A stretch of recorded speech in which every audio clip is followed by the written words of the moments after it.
Itu belum semua terdeteksi, udah 30 juta keturunan. 30 juta. Ya, 30 juta. Itu ada yang belum tercover. Itu kalau membuat partai ya sudah dapat kursi di Senayan itu. Partai Senayan dapat kursi ya. Partai Kasunanan Surakarta. Di Mataram. 30 juta loh itu. 30 juta tuh keraton. Itu belum saudaranya dia ya. Belum itu baru. Nah, sih yang masih belum, yang lahir itu belum. Yang ternyatakan itu ada 30 juta. 30 juta sejak apa hitungannya itu? Daftar atau apanya itu? Daftarnya kan ada di Keraton itu. Dicatat itu. Nah, belum catatan keluarga belum masuk. Catatan keluarga kan sana digit itu udah tambah lagi. Nah, ini PB12 sekarang sudah berapa? Sudah hampir. Salam sehat selamat dunia akhirat. 1 jam saja biar paham. Ya, betul. Jadi kalau kita lihat sejarahnya pada masa PB10 itu memang tanah ini menjadi investasi. Digunakan untuk pabrik, digunakan usaha. Jadi dia dapat hasil dari situ. Dari hasil itu. Nah, itulah yang manajemen modernnya digarap oleh PB10. Nah, ini tadinya kembali lagi bahwa ini tidak ada koneksitas, integrasi antara pemerintahan keraton dengan ini, sehingga sudah ditinggal saja gitu loh. Nah, akhirnya kan ada semua cerita, ada berita, ya dianggap itu angin lalu. Akhirnya kan ini menjadi masalah besar buat keraton, masalah juga buat negara, bingung gitu ya, bingung. Nah, karena negara juga bingung mau bagaimana menggarapnya, tentu harus melihat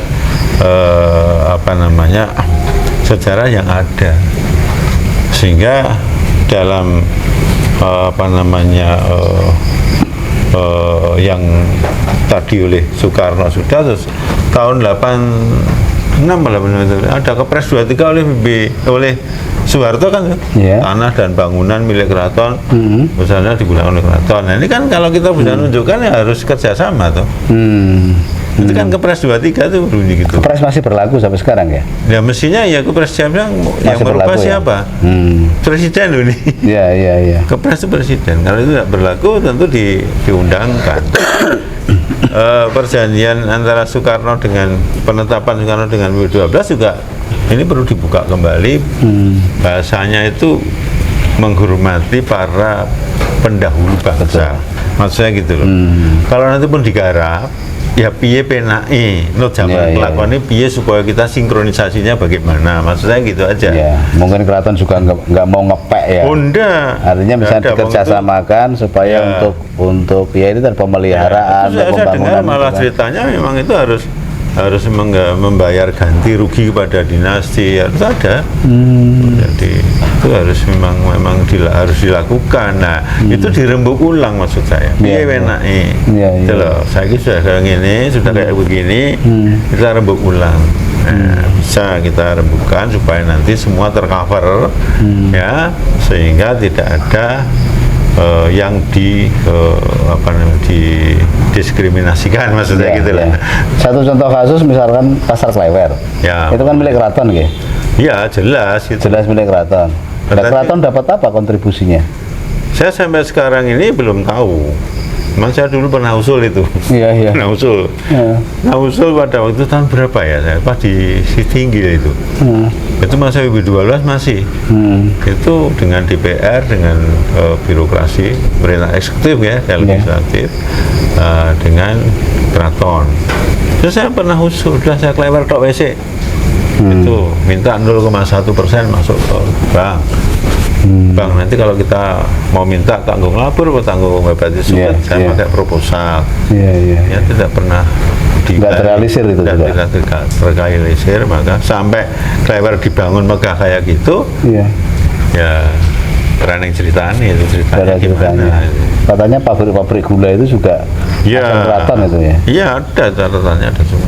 Itu juga nggak ada ininya, kontribusinya ke keraton atau apa? Ya sudah nggak ada, wong itu sudah Ya kan sudah kabur lah pokoknya. Ketika keraton ini sudah tidak diajak rembugan sehingga tidak pernah disampaikan. Iki eneng nggonamu dipiyake yo. Nanti kerjasamanya piye penake itu tidak pernah terjadi. Apa keraton sendiri nggak mempunyai semacam warkah atau dasar kepemilikan secara formal ala keraton atau apa begitu? Enggak ada. Ala keraton ada sebetulnya data-data Egendom ada semua. Ada semua ya itu ya. Nah, tapi kan tahun 61 berapa itu ada semacam istilahnya itu dialihkan itu loh. Pengalian aset. Ya ke pemerintah itu di apa namanya ya? Lupa aku itu sehingga ini kayaknya ditinggal gitu loh. Ada nanti kalau ditanya ini kan kita selamatkan, menyelamatkan supaya nggak terjadi. Ya kapan menyelamatkan itu? Artinya ini perlu ada semacam segera berembuk dengan dinasti atau kerajaan manapun yang di Nusantara ini supaya semua tidak ada berita-berita yang miring maksud saya.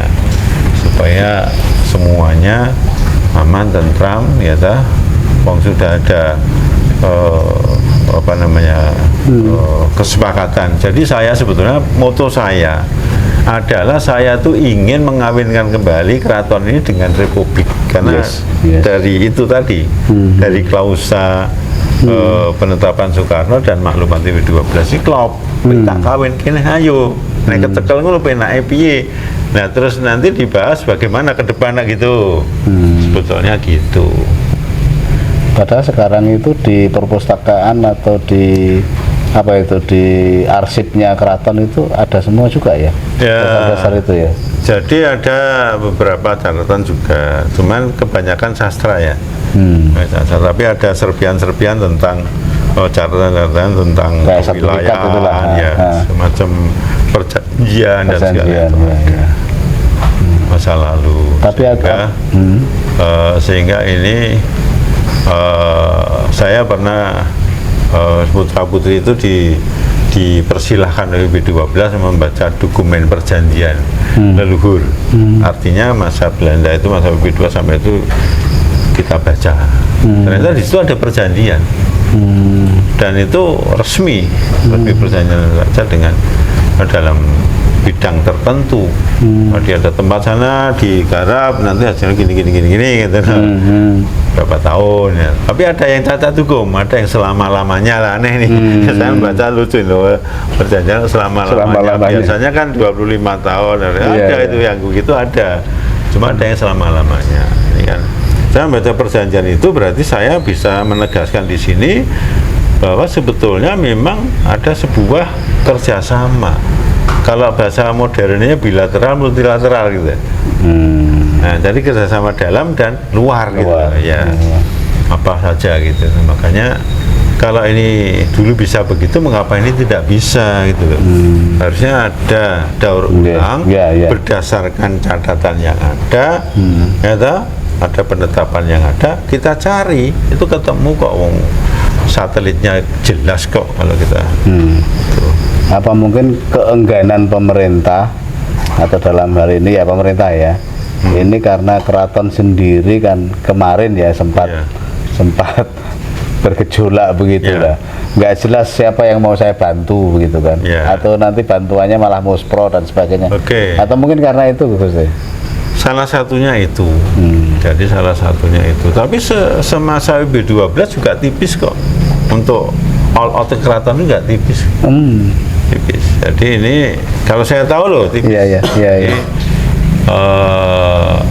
Makanya PP12 kan pernah statement itu ya, saya piye, barangku tak tol tak nggo.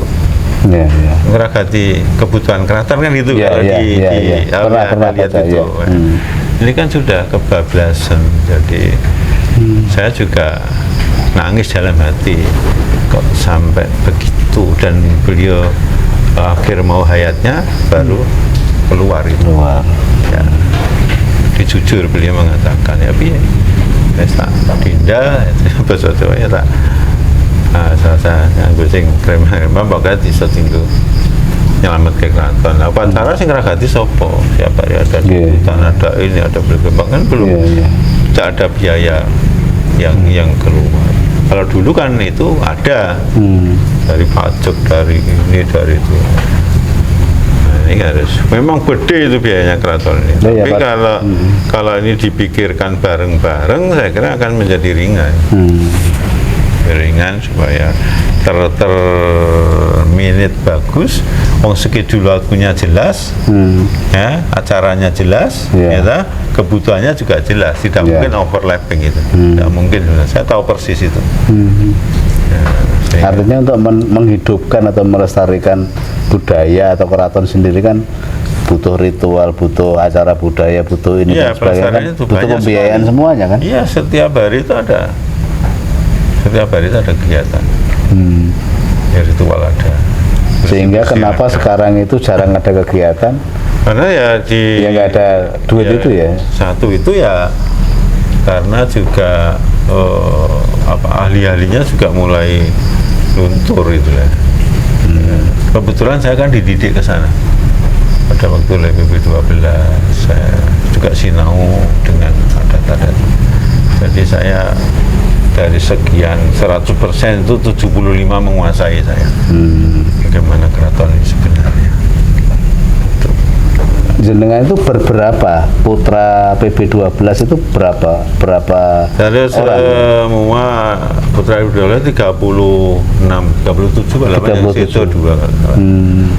Jadi saya dari 6 ibu itu, dari putra PB12 saya nomor 17 atau 16 itu. 17 atau 16. Iya. Sekarang saudara-saudara itu masih ada yang di keraton atau sudah di luaran ya, sudah pada di luar, sudah dari Jakarta, ada yang di Bandung, ada yang di wilayah lain, ada yang di Solo juga mungkin ada, masih gitu kan. Jadi ini apa namanya berpencar, itu baru yang 12 saja. Saya kalau melihat wajah jenengan itu kan kayak PB 12. Apa ya? Iya, persis. Oh, lucu ya? Iya. Sama gantengnya itu loh. PB 12 kan ganteng sekali itu. Ya. Bisa pasang gigi sampai ganteng ya? Nah, itu. Jadi saya nggak meragukan jenengan putranya PB 12 itu. Ya, ini apa namanya, semua ngatain gitu teman-teman, lo kok mirip bapakmu ya gitu. Oh benar, saya padahal tidak mengacu pada itu loh. Iya, teman-teman kalau bertanya, mirip bapakmu tuh. Padahal di ora loh, aku dari koncomu zaman SMP ki ora. Kok saya ki mirip apa sebabnya aku nggak tahu. Tapi darah itu mengalir munculnya ketika aku ada sesuatu di sana. Inilah yang itu Allah yang tahu. Jadi saya lahir itu nggak mirip sebetulnya, ada yang lebih mirip lagi, mungkin gitu.